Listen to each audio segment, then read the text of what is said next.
All right, Mustang Doctor, you gonna help me out?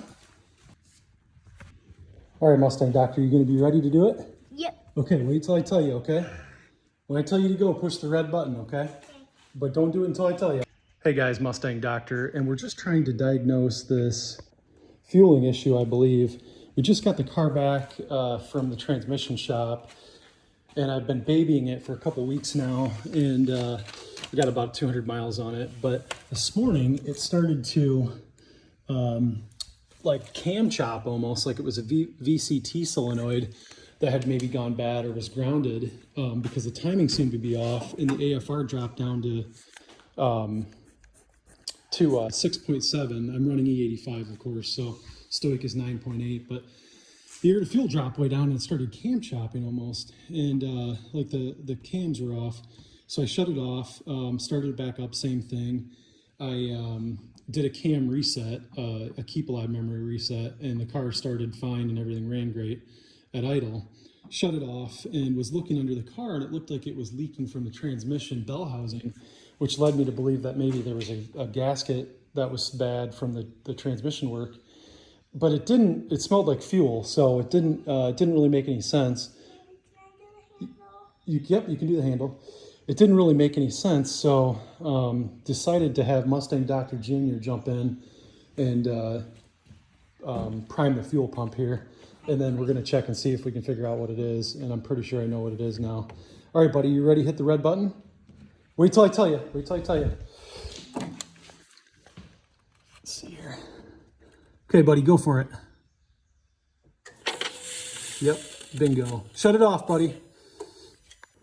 So there it is. There's a split in the fuel line right there, in that braided part going into the fuel line, which is going into the rail, but there's a clear split. And I actually think it's just from running the E85. Probably should have upgraded that portion of the hose, but these cars are made for E85, so you're supposed to be able to run them without any upgrades to the fuel line. So, but that's definitely what it is. All right, so we're just gonna take the fuel line off. I'm just gonna, since we're at it, I'm just gonna show you guys how to do that. You gotta have a special fuel line disconnect tool, which I'll grab here in a second there. And then I think that's gonna be a release button, but it may be the same disconnect tool there. That's basically our E85 inline fuel sensor that I don't even use anymore, so I may just bypass it altogether. We'll replace that line and we should be good to go.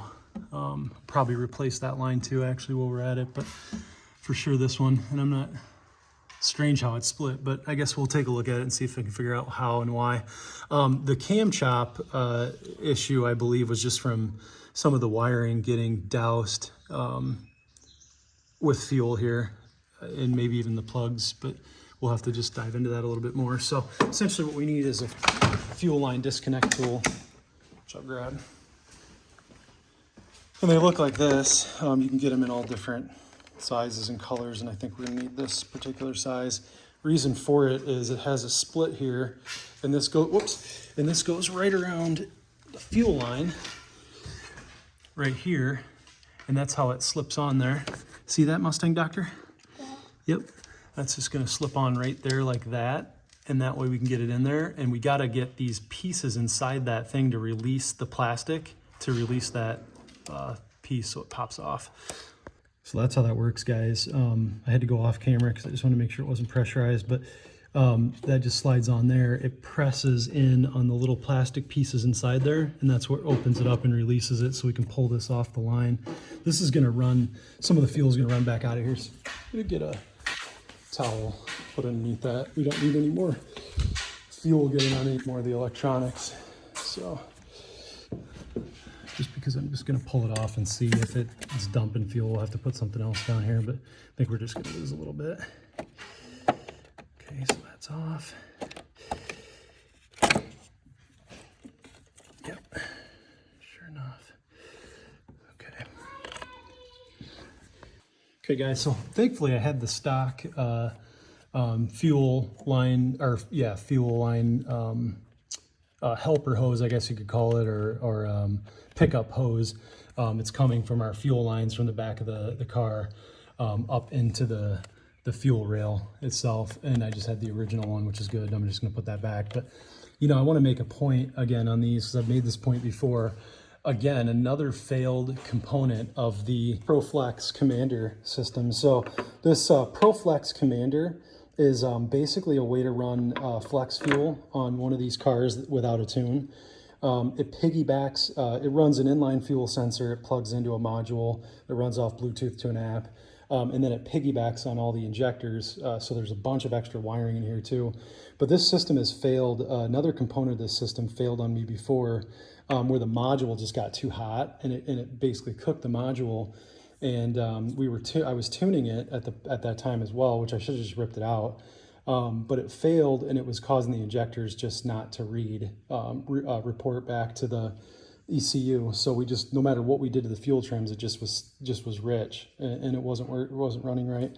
So took that all out and the pigtails and everything, but I had just left this inline fuel sensor with these fuel lines, thinking, they should be fine. And I wanted to jump over to the app and test my ethanol content every now and then, but I couldn't get that app to work anyways. And now that this line actually broke right through, I'm ripping it out. And I think it's another failed component of that ProFlex kit.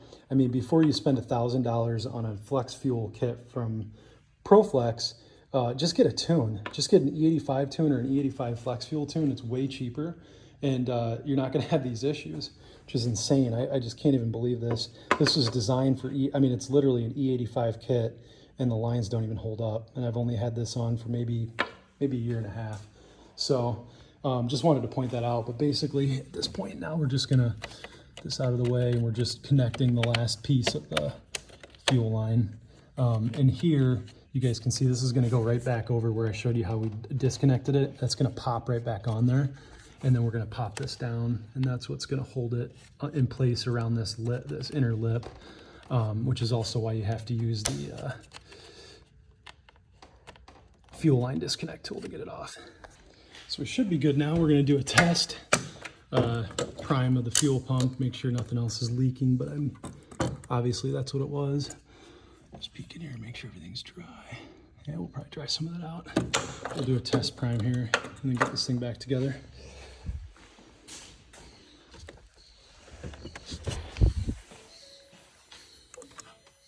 Yep, and that's exactly how it should be, dry as a bone.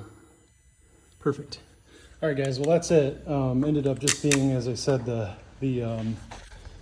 fuel line helper hose, or whatever you want to call that. I just can't think offhand, but another ProFlex failure, which is just mind-blowing to me. All right, guys, have a good one.